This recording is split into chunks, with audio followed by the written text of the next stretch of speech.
Well, let's talk to Martin Koehring. He's editor at the Economist Intelligence Unit. And Martin, I mean, high unemployment in the Eurozone is something that we've got used to over the last few months. But how are we going to get out of this pickle if we're seeing austerity across the board?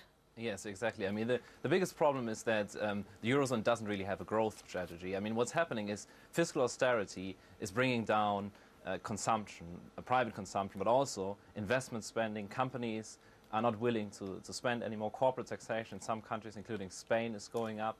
And then there's also public spending, which is cut tremendously. If you look at Spain, they are cutting their budget by around 27 billion euros this year and around 55 billion if you take this year and next year together. So there's cuts across the board, and there's nothing really that can drive growth. They're only relying on exports, really, and growth in Asia, especially in China, is currently not as good as expected. And then across the Eurozone, there's low demand. So there's not really any driver for growth, really, and the Eurozone hasn't really built any kind of strategy for growth.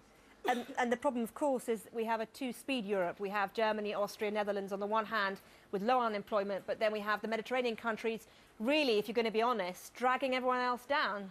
Yes, exactly. I mean, it's really not just a two-speed, probably a three-speed Europe, with Germany is clearly doing much better. I mean, unemployment is a record low. It's less than 6%. And if you compare that to countries such as Spain, where unemployment is 23%, and then you have Portugal and Ireland, where it's around 50%, and even France, 10% unemployment. So this is clearly, Germany is clearly doing much better, and there are countries such as Austria, Luxembourg, then are kind of in the second division. So there's almost like a three-speed Europe. So Europe is not really pulling together. It's almost like some countries are really falling behind.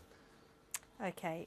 Thank you very much, Martin Koehring from the Economist Intelligence Unit. Let's move on now, because a group